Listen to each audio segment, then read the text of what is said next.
Hi there. I want to talk to you about the first 3 days of being a rescue dog. If you're planning on getting a dog, or you've just got one, or maybe you've had a dog for a while but you're just very interested in his behaviour, then this is really important for you to know. The first 3 days of being a rescue dog are probably the most traumatic days that your dog will have. So much has changed for them in those 3 days. Even a dog that's just gone from one home to another. Imagine how they're feeling at this time.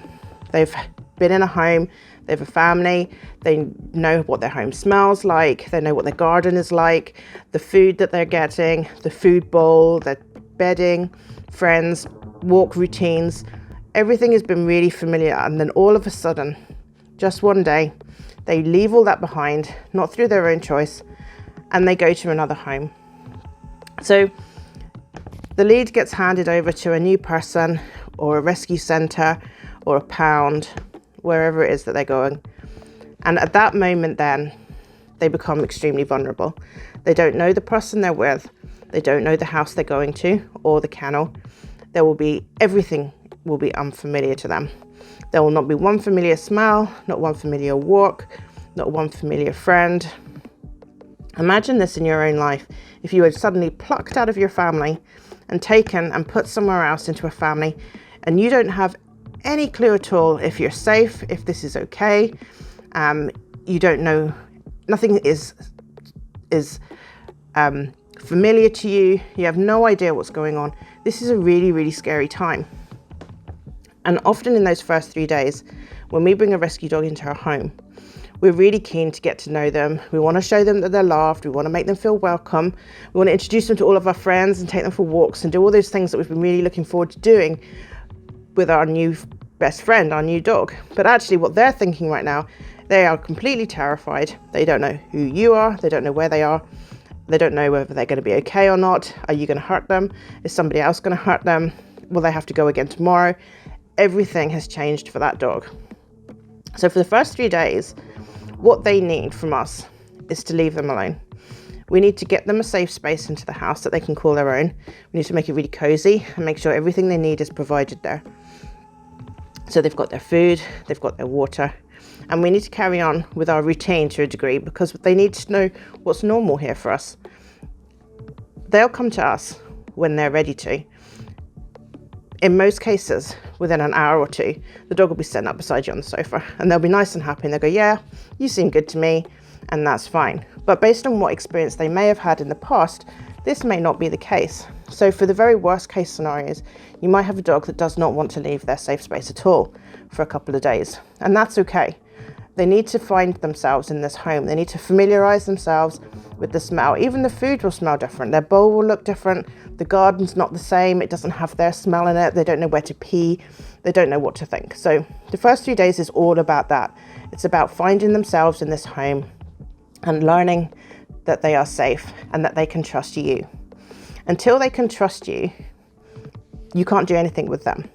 And at this very early stage in their home with you, they are extremely vulnerable, and they are vulnerable to behavioural problems because they don't have a safe person to trust, because they don't know that they're going to be okay.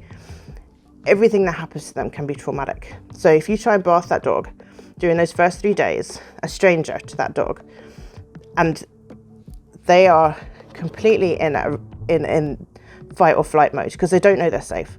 So their only priority at the moment is to stay alive. If they become defensive during that time, then that could become a behaviour that gets stuck and they get traumatized by this activity, and that could be with them for a really long time. Lots of behaviour problems that I see in dogs that come with rescue dogs came from during this time when they've been so stressed that they're in fight and flight mode. Stuff is happening all around them and all they want to do is be defensive. So when they're defensive, this is their reactive part of their brain that's going to take over. They'll become defensive to maybe a dog running into their space, or maybe you're trying to brush them, or you're trying to put a lead on them, or something else is happening. All of these things you're doing out of love with them. But at this stage, they don't trust you enough to know that. So you are to them a scary person in their life. So they can't go out for a walk with you and go, it's okay, I'm safe, I'm with my mom, because that's not how they feel. They go, I'm not safe, I'm not with anybody that's safe, I don't know where I'm going, and I don't know this dog that's just run to me.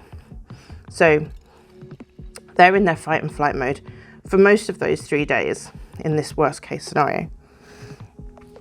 So they'll be reactive. So if they've reacted to a dog that's run into the space, or they've heard a noise when they've been walking or something like that and it scared them, their reactive brain will make a decision, and its decision will be, I need to stay alive, I'm going to scare this thing away.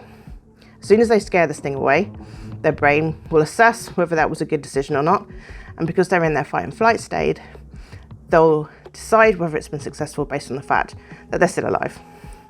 So nothing bad happened to them, they didn't get hurt, they're still here, and everything's fine. So therefore the behavior has been successful. And in that moment, you started a behavior problem that your dog didn't have before you got them. So this is a question lots of people have for me, is that they saw their dog in the rescue center or in their previous home running and playing with other dogs. Now he doesn't like other dogs. Or they told the person that the dog was great with food.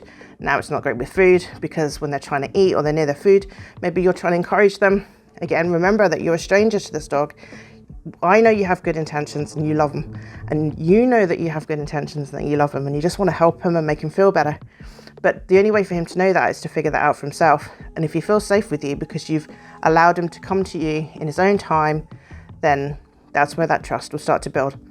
After that first 3 days, for the following weeks that come up, the next 3 weeks usually, they're trying to establish your routines. So once you're out of those 3 days, that's when it's really important to get into routines. He'll start to trust you now. You'll start to be able to take him out places, so you can start to introduce daily walks. You can start to introduce that bath if you want to. If you've got a dog that's maybe come from a rescue centre or it's come from abroad, there might be a good reason to want to bath them, but hopefully you've been able to resist for those 3 days at least. And now he's starting to know that he's safe with you and that what you do with him is okay and that he'll be okay. So he'll let you bath them, and he'll not panic or get anxious about that bath now. So just a few days has made so much difference to him. The problem when these things happen in those early stages is that if they continue to happen, then a traumatic event may happen. And once your dog has experienced trauma, then everything changes for him. So if he's in a traumatic state, he'll not want to take treats, he'll not seek rewards, he'll not be able to make eye contact with people, he'll become quite shut down. So all of these are signs of trauma. Also a generalization of a behavior. So if a black dog runs into a space and he decides from now on he doesn't like black dogs, then that's anxiety. But if he decides now he doesn't like all dogs, then that's trauma, because he's starting to protect himself from all things that are even similar to it. So those first few days are so important. Keep it nice and simple, make it nice and calm, make him have a safe space, and don't try and get him to do anything that isn't 100% absolutely necessary. Let him come out of his shell, let him relax and settle in and learn who you are and learn to trust you. And then after that, you'll be able to start to do more and more and more with him. But be careful with him, even after those first few days. He's still going to be vulnerable. He's still going to be going to places he's never been. He's still going to be seeing people he's never seen, meeting dogs he's never met, hearing things he's never heard. And that will all take its toll on him on a daily basis. So he's still quite vulnerable to bad experiences. So just take it easy. But those first 3 days are so important. Thanks for listening. Take care.